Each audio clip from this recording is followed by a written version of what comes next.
मुख्यमंत्रियों की भीड़ में छा गए एक उप मुख्यमंत्री। दर्शकों, आपको पता ही होगा कि अभी अभी बीजेपी ने अपने सारे मुख्यमंत्रियों की एक बैठक बुलाई थी। दिल्ली में इसी महीने 27 और 28 जुलाई को यह बैठक हुई। इसके अंदर देश के सारे भाजपाई मुख्यमंत्री आए थे।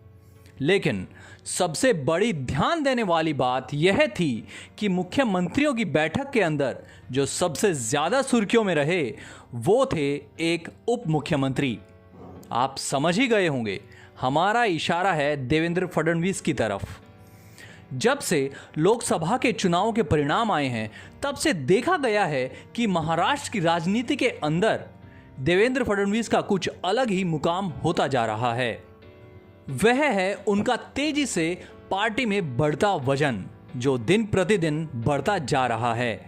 और जिस तरह से इस मीटिंग के अंदर उनकी पीएम मोदी जी से मुलाकात हुई, अपनी वाइफ और बिटिया के साथ वह फोटोशूट में नजर आए। इससे यह समझ में आता है हवा का रुख अब फडणवीस की ओर होता जा रहा है।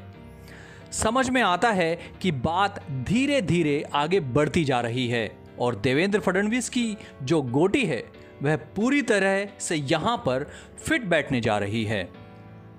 इन तस्वीरों को देखने के बाद राजनीतिक जानकारों का सर चकराया होगा।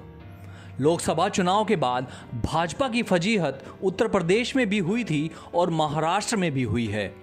लेकिन उत्तर प्रदेश में योगी बाबा का राजनीतिक कद जहां कम हुआ, वहीं महाराष्ट्र में उप मुख्यमंत्री देवेंद्र फडणवीस का कद अचानक बढ़ गया है। यह सचमुच हैरान करने वाली बात है। अब तो कोई डाउट नहीं कि अगले कुछ महीनों के बाद होने वाले विधानसभा चुनाव में अगर बीजेपी जीतती है तो महाराष्ट्र के अगले सीएम फडणवीस ही होंगे। यह बात अभी से एकनाथ शिंदे और अजित पवार को समझ लेनी चाहिए। जय हिंद 24 के लिए पवन सिंधर के साथ हितेंद्र पवार की रिपोर्ट।